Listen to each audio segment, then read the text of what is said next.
எல்லா பிரசங்கமும் என்ன ஃப்ரேம் ஒர்க்ல இருக்குது? ஹெவன் ஆர் ஹெல். இந்த ஃப்ரேம் ஒர்க்ல தான். இதுல இருந்து முதல் மாற்றம் எனக்கு நடந்து. யோகத்துக்கு வரத பத்தி இங்க பேசவே இல்ல. ஏன்னா பரமண்டங்களில் இருக்க எங்கள் பிதாவே, எங்களை எல்லாரும் உம்மிடத்தில் அழைத்துக் கொள்ளும் நான் ஜோமன சொல்லி தரல. உம்முடைய சித்தம் பரமண்டங்களில் செய்யப்படுகிறது போல பூமியிலேயும் செய்யப்படுவதாக. உம்முடைய ராஜ்யத்துக்கு நாங்கள் வருவோமாக இல்ல, உம்முடைய ராஜ்யம் இங்கே வருவதாக. Heaven on earth. இந்த பூமியில தேவனுடைய ராஜ்யத்தை கொண்டு வருவதற்கு தான் நாம கிறிஸ்துவின் ஸ்தானாதிபதிகளாக இருக்கிறோம்.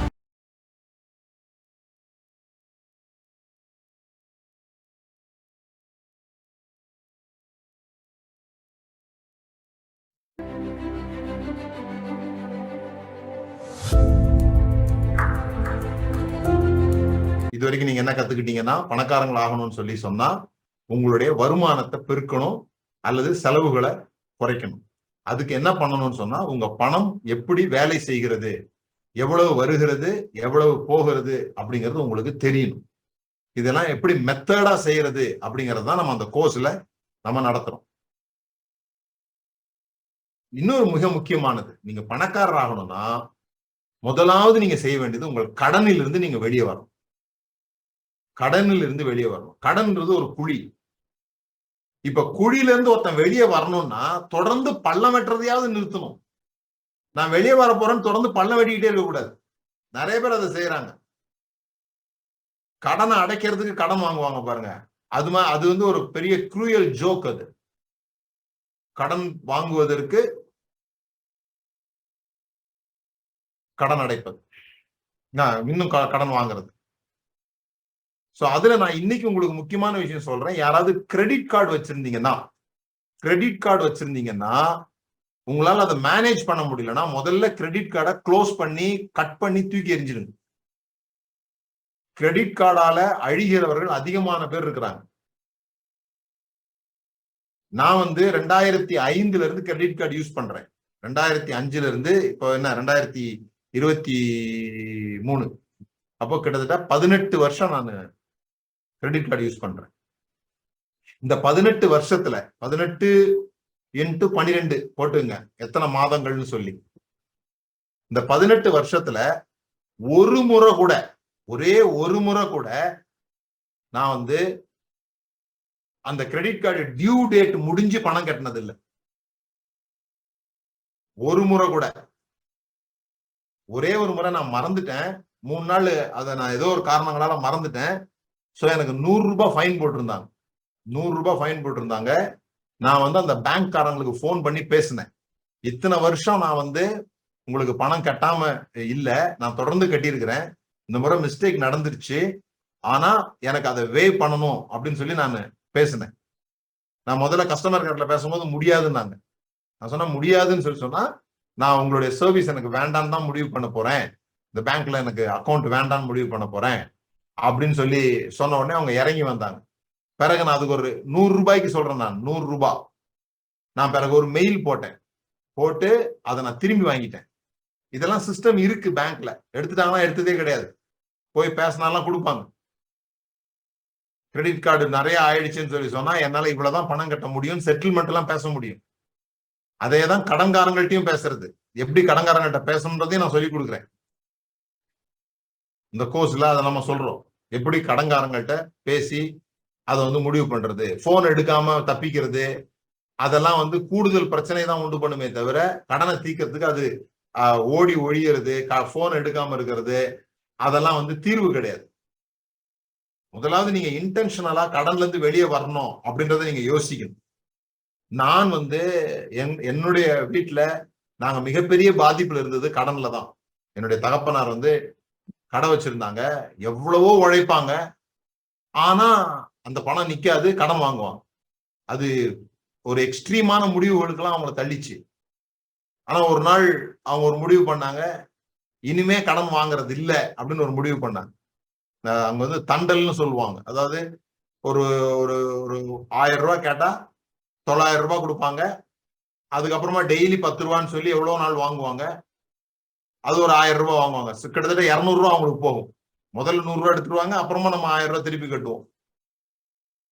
அது என்னமோ மீட்டர் வட்டின்லாம் சொல்லி ஏதோ ஒண்ணு பண்ணாங்க. ஆனா என்னைக்கு அவங்க ஒரு முடிவு பண்ணாங்களோ அன்னையில இருந்து அந்த கடன் பிரச்சனை தீர்வுதான் நாங்க பார்த்தோம். அதனால நீங்க இமேஜினேஷன் பயம் கொஞ்சம் இருக்கும். கடன் வாங்காம எப்படி வாழ முடியும், இதுக்கு தேவையா அதுக்கு தேவையான்னு. நீங்க தீர்மானிச்சீங்கன்னா அங்கதான் உங்களுக்கு அற்புதங்கள் வந்து நடக்க ஆரம்பிக்கும். எங்கெங்க இருந்தோ சப்போர்ட் வர ஆரம்பிக்கும், புதுசா வாசல்கள் திறக்க ஆரம்பிக்கும். இன்னொரு முக்கியமான விஷயம் நான் உங்களுக்கு சொல்றேன்.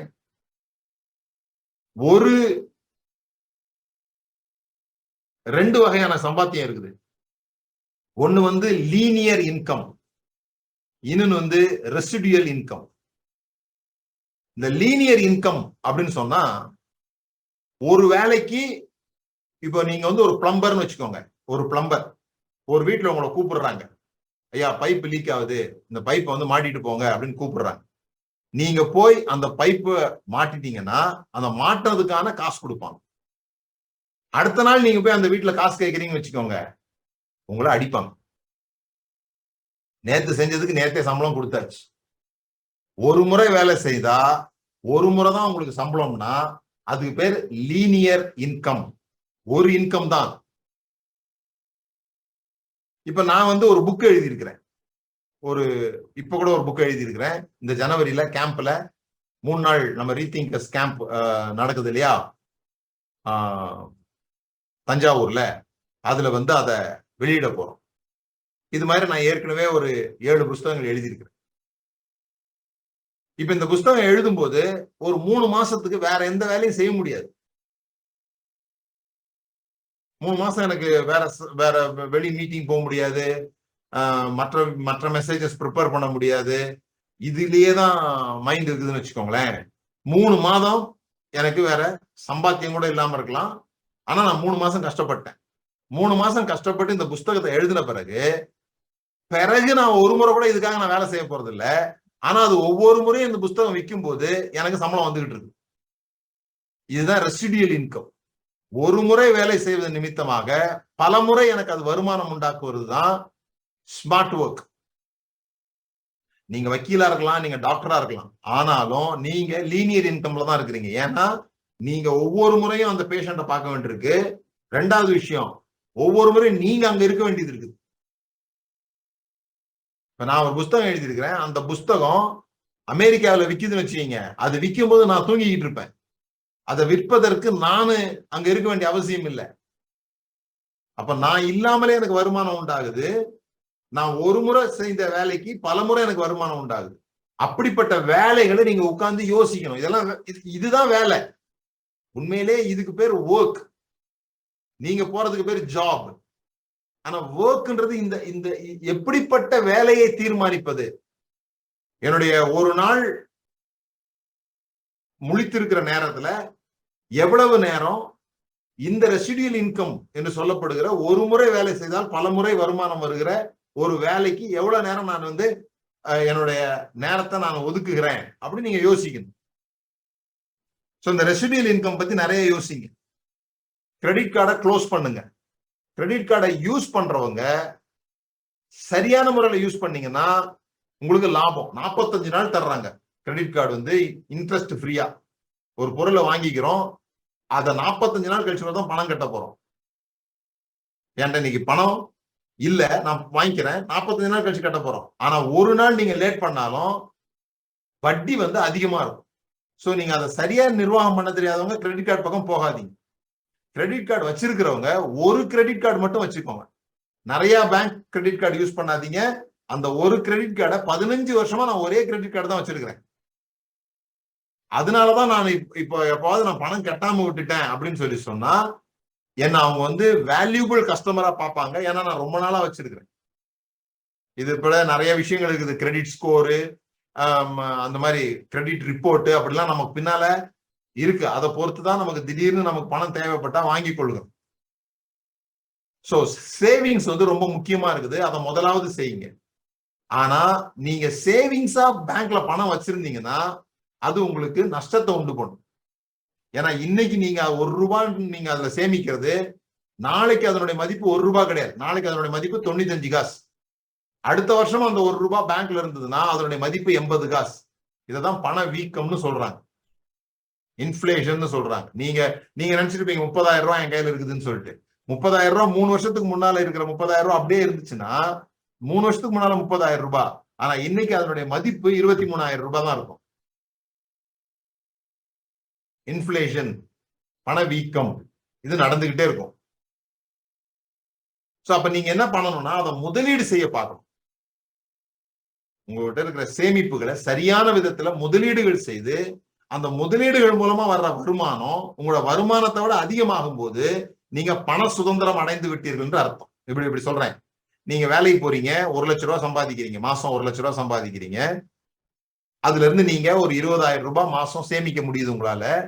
நீங்க சேமிச்சு அதை சேர்த்து வைத்து ஒரு தென்னந்தோப்பு வாங்குறீங்க, அல்லது ஏதோ ஒரு முதலீடு, ஒரு ரியல் எஸ்டேட்ல ஒரு பொருள் ஒன்று வாங்கி போடுறீங்க, அல்லது ஷேர்ஸ்ல நல்லா படிச்சு நல்லா கற்று தேர்ந்து இந்த திடீர் பணக்காரங்கள் ஆகிறதுக்கு முயற்சி பண்ணாதீங்க. நிறைய பேரு எம்எல்எம்ல ஷேர்ல எல்லாம் பணத்தை போட்டு தோத்து போய் இருக்கிற பணத்தையும் விட்டுறாங்க. அப்படிலாம் பணம் உங்களுக்கு கிடைக்காது. ஒரு 10,000 ரூபாய் சம்பாதிக்கிறதுக்கு 12 வருஷம் படிக்க வேண்டியது இருக்குது. ஒரு 50,000 ரூபாய் மாசம் வேலைக்கு போகணும்னா 12 வருஷம் 15 வருஷம் படிக்க வேண்டியிருக்கு. எதுவுமே படிக்காம நான் வந்து பங்கு சந்தையில போய் பணத்தை போடுவேன், எனக்கு அள்ளி கொடுத்துரும் அப்படின்னா அதை போல முட்டாள்தனம் வேற ஒண்ணும் இல்லை. அதுல 15 வருஷம் படிச்சு 15,000 ரூபாய் சம்பாதிக்கிறோம் அப்படின்னு சொன்னா இதுக்கு ஒரு 2 வருஷமாவது படிக்க வேண்டாமா? அது உங்களுக்கு காசு தரணும்னா அது என்னன்னு புரிஞ்சுக்க வேண்டாமா? எந்த ஒரு விஷயமும் அப்படிதான். சோ பேசிக்கா நீங்க உங்க வாழ்க்கைய நிர்வாகம் பண்றது எப்படி பண்ணணும்னு சொன்னா, முதலாவது இன்னையில இருந்து நீங்க பணம் சேர்க்க ஆரம்பிங்க. அந்த பணத்தினுடைய சேமிப்பு எதுவா இருக்கட்டும், உங்களுடைய கடனா இருக்கும்னு சொல்லி சொன்னா, நீங்க கடன்ல இருக்கீங்கன்னா அந்த கடன்ல இருந்து வெளிவருவதற்கான கவனத்தை முதல்ல செலுத்துங்க. 2வது நீங்க சேமிக்கிறது எதுக்கா இருக்கணும்னா, 6 மாசம் நீங்க எந்த வேலைக்கும் போக முடியாத ஒரு சூழ்நிலை வரும்னு சொன்னா, வியாதியோ, உங்க வீட்டுல இருக்கவங்களுக்கு வியாதியோ, வேலை போயிடுச்சு, நஷ்டம் ஆயிடுச்சு, என்னமோ ஒரு சந்தர்ப்பத்தினால 6 மாதங்கள் நீங்க வேலைக்கு போக முடியலனாலும் இப்ப வாழ்ற அதே வாழ்க்கையை வாழக்கூடிய அளவிற்கு உங்க வங்கியில பணத்தை சேர்த்து வைக்க கவனம் செலுத்தும். இது செகண்ட் ஸ்டெப். அதுக்கு பேர் தான் பைனான்சியல் செக்யூரிட்டின்னு சொல்றோம். பைனான்சியல் செக்யூரிட்டி ஒண்ணு, பைனான்சியல் விட்டாலிட்டி ஒண்ணு. பணம் சம்பாதிக்கக்கூடிய திறன் வளர்த்துக் கொள்வது 2வது. முதல்ல பைனான்சியல் செக்யூர் ஆகணும். நான் சாப்பிட்றதுக்கும் உண்ணவும் உடுக்கவும் எனக்கு ஒரு தங்கறதுக்கான ஒரு இடம், அது ஒரு வாடகையோ அல்லது சொந்த வீடோ ஏதோ ஒன்று இருப்பதற்கான விஷயங்களை, நான் பேசிக்கான விஷயங்களை செக்யூர் பண்றது முதல் ஸ்டெப். 2வது ஸ்டெப் என்னுடைய பணத்தை, வருமானத்தை அதிகரிப்பதற்கான விட்டாலிட்டிய, அந்த ஆரோக்கியத்தை வளர்த்துக் கொள்வது 2வது ஸ்டெப். 3வது பண சுதந்திரம். பண சுதந்திரம் தான் என்னது? ஒரு 6 மாத காலங்கள் நான் வேலைக்கு போகாம இருப்பேன்னு சொல்லி சொன்னாலும் நான் வந்து பெரிய அளவுல ஒரு வறுமையான நிலைக்கு போகாம நான் வேலைக்கு போற மாதிரியே ஃபீல்ல நான் என்னால இருக்க முடியும். அந்த 6 மாசத்துக்குள்ள என்னுடைய வாழ்க்கையை மறுபடியும் கட்டிக்க முடியும்ன்றது ஒரு financial freedom. Financial abundance freedom, FAF, financial abundance ஃப்ரீடம்னா, நான் இனி சம்பாதிப்பதற்காக வேலைக்கு போகணுன்ற அவசியம் இல்ல, நான் வேலைக்கு போகணும், நான் விரும்புறதுனால வேலைக்கு போறேன். அது என்னுடைய வாண்டே தவிர என்னுடைய நீடு கிடையாது அப்படின்றதுக்கு வரணும். அப்ப என்னுடைய சம்பாத்தியத்தை விட நான் இன்னைக்கு 1 லட்சம் ரூபாய் சம்பாதிக்கிறேன், அதுல சேர்த்து வச்சு ஏதோ ஒண்ணு வாங்குறேன், ஏதோ ஒரு இதுல முதலீடு பண்றேன். அது என்னைக்கு 1,05,000 ரூபாய் எனக்கு வருமானம் வருகிறதோ, வட்டியாகவோ தேங்காவாகவோ வாடகையாகவோ ஏதோ ஒரு விதத்துல 1,05,000 ரூபாயாக எனக்கு என்னைக்கு வருதோ அன்னைக்கு நான் வேலையை விட்டுற முடியும். வேலையை விடணும்னு நான் சொல்லல. ஆனா நான் வேலைக்கு போகலாம் கூட, நான் என்ன வேலைன்னு சம்பாதிச்சனோ அதை நான் வேலைக்கு போகாமலே இப்ப எனக்கு பணம் வருதுன்னா உண்மையான பண சுதந்திரத்தை அப்பொழுது நான் அடைகிறேன். அப்போ நான் ஒரு வேலையை நம்பி நான் இல்ல, நான் வேலை செய்யணுங்கிறதுக்காக நான் வேலைக்கு போறேன், போய் தான் ஆகணுமேங்கிறதுக்காக நான் வேலைக்கு போல, அது என்ன நடத்தல, அது என்ன தீர்மானிக்கல. இது ரொம்ப முக்கியமா தெரிஞ்சுக்கோ. லாட்டரியில யாரும் பணக்காரங்கள ஆனது இல்ல, இன்வெஸ்ட்மெண்ட்ல தான் ஆயிருக்கிறாங்க. முதலீடு செய்வதன் மூலமாக தான் பணக்காரர்கள் ஆயிருக்கிறாங்க. அதனாலதான் ஆல்பர்ட் ஐன்ஸ்டீன் இப்படி சொன்னாரு, compound interest is the 8th wonder of the world அப்படின்னு சொல்லிட்டு. காம்பவுண்ட் இன்ட்ரெஸ்ட், கூட்டு வட்டி என்பது உலகின் மிக ஆச்சரியமான ஒரு விஷயம். முடிக்கிறதுக்கு முன்னால இந்த விஷயத்தை ஞாபகம் வச்சுக்கோங்க. கான்சியஸ் ஸ்பெண்டிங், கவனத்தோடு செலவு செய்யுங்கள். அப்படின்னா என்ன? ஒரு ரூபாயா கவனிச்சு செலவு பண்றது இல்ல, கவனிச்சு செலவு பண்றது இல்ல. உங்களுடைய விருப்பம் என்ன? சில பேருக்கு ட்ரெஸ் மேல ரொம்ப விருப்பம் இருக்கும், நல்லா புது புது துணி போடணும் அப்படின்ற ஒரு விருப்பம் இருக்கும். நீங்க அப்படி விரும்புற ஆளா இருந்தானா, அப்படி இருந்தீங்கன்னா உங்களுடைய பணத்துல நிறைய நீங்க செலவு பண்ற அந்த 60% செலவு பண்ண சொன்னோம் இல்லையா? முதல்ல நீங்க சேமிச்சிடுறீங்க. 2வது அடிப்படை தேவைகளுக்கு ஒதுக்கிட்டீங்க. 3வது ஒரு பணம் இருக்குதுல்ல, அந்த பணத்துல ட்ரெஸ்ஸுக்கு நீங்க நல்லா செலவு பண்ணுங்க. ஆனா வெளியே சாப்பிட்றத நிறுத்துங்க, கண்ணாடி வாங்குறத நிறுத்துங்க, வாட்ச் வாங்குறத நிறுத்துங்க. ஏன்னா உங்களுடைய விருப்பம் நல்ல துணி போடுறதுல. உலகம் சுத்தி பாக்குறது உங்களுடைய விருப்பமா இருந்தா அதுக்கு நிறைய செலவு பண்ணுங்க. வீட்டுல பொருளுங்களை குறைச்சிடுங்க. எது உங்களுக்கு முக்கியம் இல்லையோ அதுல உங்க செலவை ரொம்ப கம்மி பண்ணிட்டு, எது உங்களுக்கு சந்தோஷத்தை தருமோ, எது உங்களுடைய வாழ்க்கையில ஒரு அங்கமாக நீங்க நினைக்கிறீங்களோ அதற்கு உங்கள் செலவுகளை செஞ்சீங்கன்னா நீங்க வருமானத்தை அதிகமாக்குவதற்கான வழிகளை நீங்க யோசிக்க ஆரம்பிப்பீங்க. அப்பதான் அதுதான் நம்மள வேலை செய்யவே தூண்டும். அர்த்தமே இல்லாம நான் வேலை செய்யணுங்கிறதுக்காக வேலை செஞ்சுட்டு இருக்கிறவங்க தான் ட்ரெட்மில்ல ஓடுற மாதிரி ஓடிட்டு இருக்காங்க. எங்க போறேனே தெரியாம ட்ரெட்மில்லையே ஒரே இடத்துல நின்று ஓடுற மாதிரி. வேலைக்கு போகணுங்கிறதுக்காக வேலைக்கு போறோம், சம்பாதிக்கணுங்கிறதுக்காக சம்பாதிக்கிறோம். நீங்க சேர்த்து வைக்கும் போது கூட பாருங்களேன், சேர்த்து வைக்கணுங்கிறதுக்காக சேர்த்து வச்சீங்கன்னா ரொம்ப சேர்க்க மாட்டீங்க. ஆனா இந்த வருஷம் 3 வருஷத்துக்குள்ள நான் வந்து எருசலேம் போனோம், அதனால நான் வந்து 1 லட்சம் ரூபாய் சேர்க்க போறேன் அப்படின்னு ஒரு கணக்கை ஓபன் பண்ணீங்கன்னு வச்சுங்க, உங்க நோக்கமே அது ஆயிடும். ஒரு நோக்கத்திற்காக சேமியுங்கள். சேமிக்கணுமேன்றதுக்காக சேமிக்கிறது இல்லை, ஒரு நோக்கத்திற்காக சேமியுங்கள். நீங்க பணக்காரங்களா உங்களை காட்டுறது வேற, உண்மையிலே பணக்காரங்களா இருக்கிறது வேற. தாமஸ் ஸ்டான்லி அப்படிங்கிறவர் எழுதின மில்லியனியர் நெக்ஸ்ட் டோர் அப்படின்னு ஒரு புக் இருக்கு. மில்லியனியர் நெக்ஸ்ட் டோர் அப்படின்ற ஒரு புக் படிக்க கொஞ்சம் கஷ்டமா இருக்கும், ஏன்னா நிறைய ஸ்டாட்டிஸ்டிக்ஸா போட்டிருப்பாங்க. அது அவ்வளவு இன்ட்ரெஸ்டிங்கா இருக்காது படிக்கிறதுக்கு. ஆனா அவங்க கண்டுபிடிச்ச விஷயம் என்னன்னு சொன்னா, அமெரிக்காவில் உள்ள பெரிய லட்சாதிபதிகள் செகண்ட் ஹேண்ட் கார் வாங்கி இருக்கிறாங்க, வாங்கி ஓட்டுறாங்க. நம்மள மாதிரி பிளாஷி லைஃப் வாழணும்னு அவங்க விரும்பல. அவங்க ஒவ்வொரு முறையும் 3 கேள்விகள் ஒரு பொருள் வாங்குறதுக்கு மேல கேட்கறாங்களாம். Do I need it? இது உண்மையிலே எனக்கு தேவையா?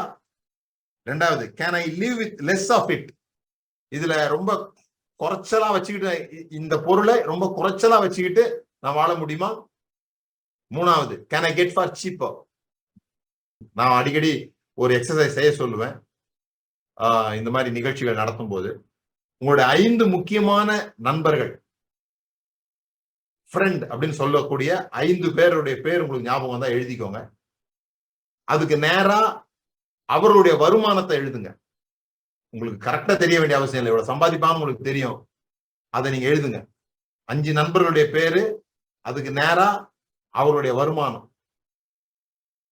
நண்பர்களா இருக்கணும், சும்மா தெரிஞ்சவங்களா இருக்கக்கூடாது, தலைவர்களா இருக்கக்கூடாது, பார்த்து நீங்க ஆச்சரியப்படுற ஆளாலாம் இருக்கக்கூடாது. நீங்க தினந்தோறும் தோல்ல கை போட்டு பேசுகிற நண்பர்களா இருக்கணும். அப்படிப்பட்டவர்களுடைய வருமானம், மாதாந்திர வருமானத்தை, 5 பேருடைய வருமானத்தை எழுதி அதை ஆவரேஜ் பண்ணீங்கன்னா மோஸ்ட் ப்ராபபிளி உங்களுடைய வருமானமும் அதுவும் சரியா இருக்கும், கிட்ட நெருக்கமா இருக்கும். ஏன்னா உங்க ஃப்ரெண்ட்ஸ் வந்து உங்களை உருவாக்குறாங்க, உங்க ஃப்ரெண்ட்ஸ் வந்து உங்களை இன்ஃப்ளூயன்ஸ் பண்றாங்க. உங்களுடைய செலவுக்கு மிக முக்கியமான காரியம் உங்களுடைய நண்பர்களாக இருப்பாங்க. அன்கான்சியஸ்லி அவங்க செலவு பண்ற ரீதியில நீங்களும் செலவு பண்ண ஆரம்பிப்பீங்க. We are influenced by our friends. Our spending methods are influenced by our friends. So இதுல என்னன்னா, சிக்கனத்திற்கும் கஞ்சத்தனத்துக்கும் உள்ள வித்தியாசம் நிறைய பேருக்கு தெரியாததுனால, எது சிக்கனம் எது கஞ்சத்தனம் அப்படின்னு தெரியாததுனால நம்மள கஞ்சன்னு சொல்லிடுவாங்களோ அப்படின்னு பயந்து தாராளம் உள்ளவர்களாக மாறுகிறோம். கஞ்சம்னு சொல்லிடுவாங்களோ அப்படின்ட்டு. சிக்கனம் வேற, கஞ்சத்தனம் வேற.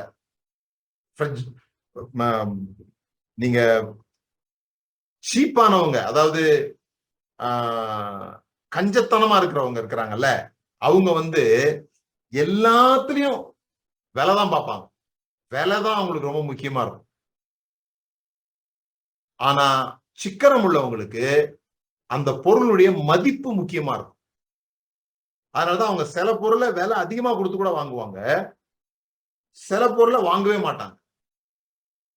ஆனா சீப்பானவங்க அப்படி இல்லை, எல்லாம் வாங்குவாங்க, எல்லாத்துலயும் மட்டமானதே வாங்கிட்டு இருப்பாங்க. அவங்க வேல்யூ பார்க்க மாட்டாங்க. நாங்க வந்து கொஞ்சம் கடுமையான கஷ்டத்துல வளர்ந்தோம். அப்படி கஷ்டத்துல வளரும் போது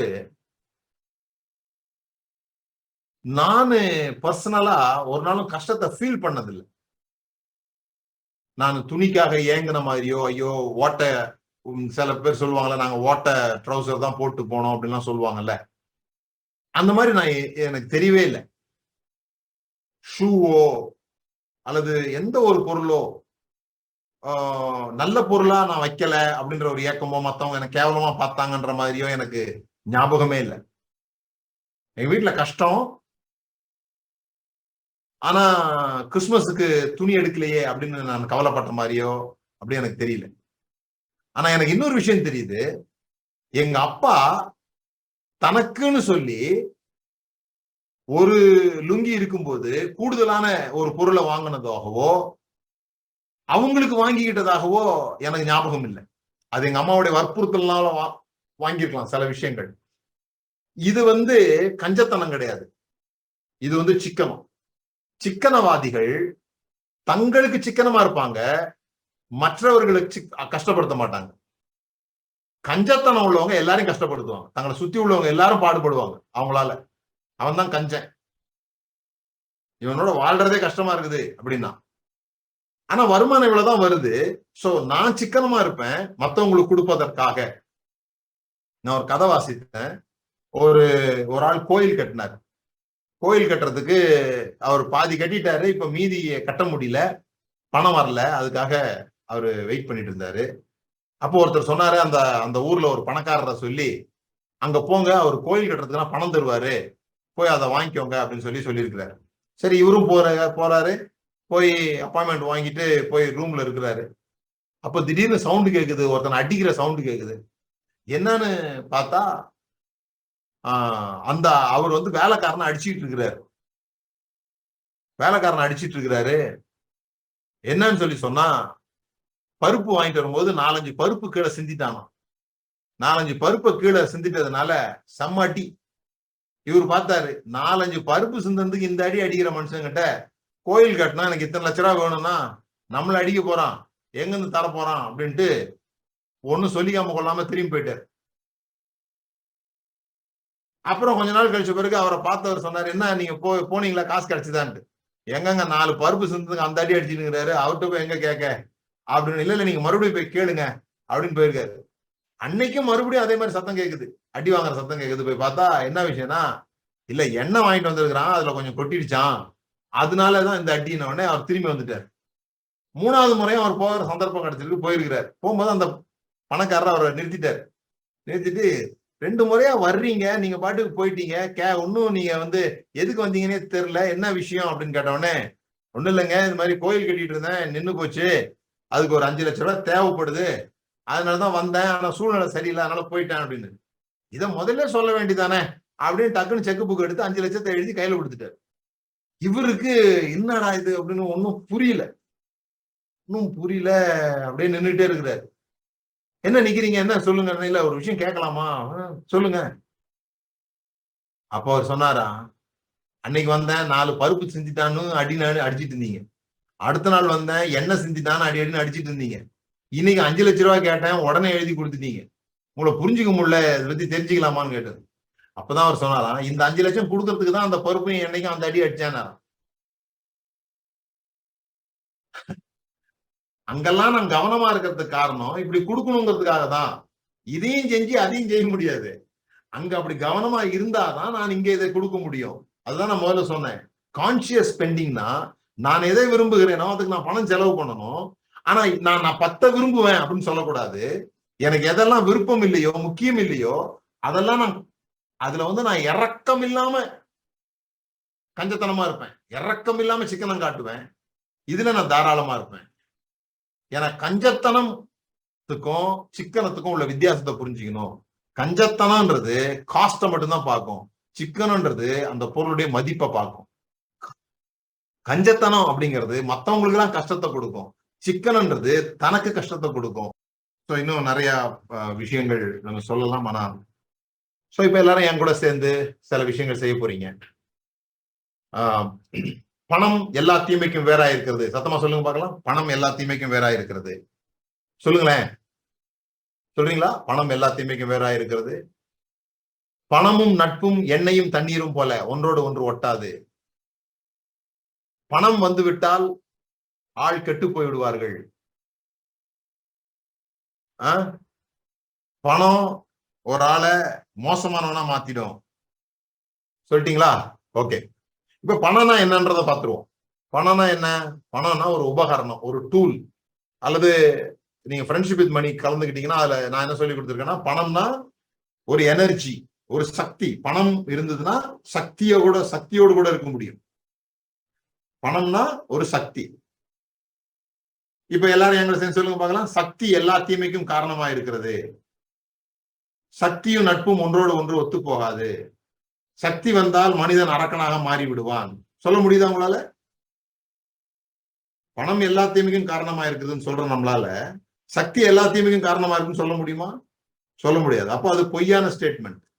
பணம்னு சொல்றது, பணம் எல்லா தீமைக்கும் காரணமா இருக்குதுன்றது பொய்யான ஸ்டேட்மெண்ட். பொய்யாக புரிந்து கொள்ளப்படுறது. பைபிள்ல சொல்லியிருக்கு கூட நாம தப்பா புரிஞ்சிட்டு இருக்கிறோம். ஏன்னா பணம்னா என்னன்னா அது ஒரு உபகரணம்.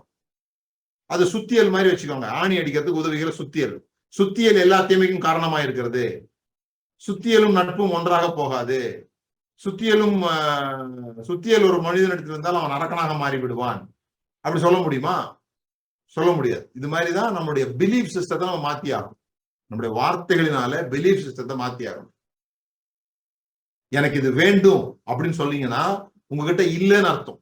நீங்க ஏக்கத்தோட இருக்கீங்க, இன்னும் இல்லைன்னு அர்த்தம். நான் இதை உருவாக்க போகிறேன்னு சொன்னீங்கன்னா வேற மாதிரி. இதுதான் வேர்ட் சூசிங். எப்படி வார்த்தைகளை பயன்படுத்தணும்ன்றதுல வித்தை இருக்குது. இதெல்லாம் நம்ம கற்றுக்கொள்ளணும். உங்களுடைய வருமானம் எவ்வளவு, இதை நம்ம கண்டுபிடிக்கணும். உங்களுடைய மொத்த இயர்லி வருமானம் இருக்கு இல்லையா, வருட வருமானத்தை நீங்க 2ஆல வகுத்து அதுக்கு கடைசியா வர்ற 3 ஜீரோவை நீக்கிட்டீங்கன்னு வச்சுக்கீங்க. அதுதான் உங்களுடைய 1 மணி நேர சேலரி. இப்ப நீங்க 1 மணி நேரம் எவ்வளவு உங்களுக்கு சேலரின்னு உங்களுக்கு தெரியுமா? 1 மணி நேரம் சேலரி. அப்ப நீங்க ஒரு டிவி வாங்க போறீங்க. அந்த டிவியினுடைய விலை 60,000 ரூபாய் சொல்றாங்க. உங்க மனசு எப்படி போகணும்? 60,000 ரூபாய் போகக்கூடாது. 1 மணி நேரத்துக்கு உங்களுக்கு 60 ரூபாய் சம்பளம்னா 1000 மணி நேரம் உங்களுடைய வேலையை இந்த டிவிக்கு கொடுக்குறீங்க. இஸ் இட் வொர்த் அப்படின்னு அப்பதான் தெரியும். 1000 மணி நேர வேலையை நான் இந்த டிவி வாங்குறதுக்காக கொடுக்க போறேன். 60,000 கொடுக்க போறது இல்ல. அது இஎம்ஐல காமிச்சிடுவாங்க. நீங்க ஜீரோ பணத்தை 1 ரூபாய் கட்டிட்டு ஓட்டிட்டு போங்க வண்டியை அப்படிலாம் அட்வர்டைஸ்மெண்ட் பண்ணுவாங்க. ஆனா நாம யோசிக்க வேண்டியது எத்தனை மணி நேரம் வேலை செஞ்சா அந்த வண்டியை ஓட்டு போக முடியும் அப்படிங்கிறது. இப்ப எல்லாரும் என் கூட சேர்ந்து 5 எல்லாம் எழுதுங்க.